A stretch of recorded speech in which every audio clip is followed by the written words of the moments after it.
পশ্চিমবঙ্গ রাজ্যে 23টি জেলা, যেগুলি 5টি বিভাগের অন্তর্গত, যার মধ্যে মেদিনীপুর বিভাগের মধ্যে আছে পশ্চিম মেদিনীপুর, পূর্ব মেদিনীপুর, পুরুলিয়া, বাঁকুড়া ও ঝাড়গ্রাম জেলা। 2002 সালে 1 মার্চ মেদিনীপুর জেলা ভেঙে গঠিত হয় পূর্ব মেদিনীপুর ও পশ্চিম মেদিনীপুর। পশ্চিম মেদিনীপুর জেলা মূলত কংসাবতী নদীর তীরে অবস্থিত।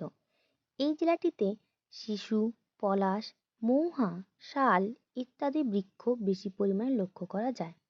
এখানকার সবঙ্গের মাদুর শিল্প ও পিংলার পটচিত্র বিশ্ববিখ্যাত। এই জেলার প্রধান শিল্পকেন্দ্রগুলি হল খড়গপুর, শালবনী, গড়বেতা, দাঁতন, নারায়ণগড় ইত্যাদি।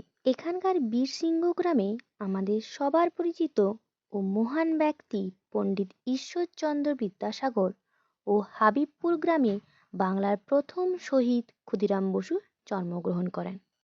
পশ্চিম মেদিনীপুর জেলার দর্শনীয় স্থানগুলির মধ্যে রয়েছে বিদ্যাসাগর বিশ্ববিদ্যালয়, খড়গপুর রেল স্টেশন, যা পৃথিবীর দীর্ঘতম রেল স্টেশন নামে পরিচিত।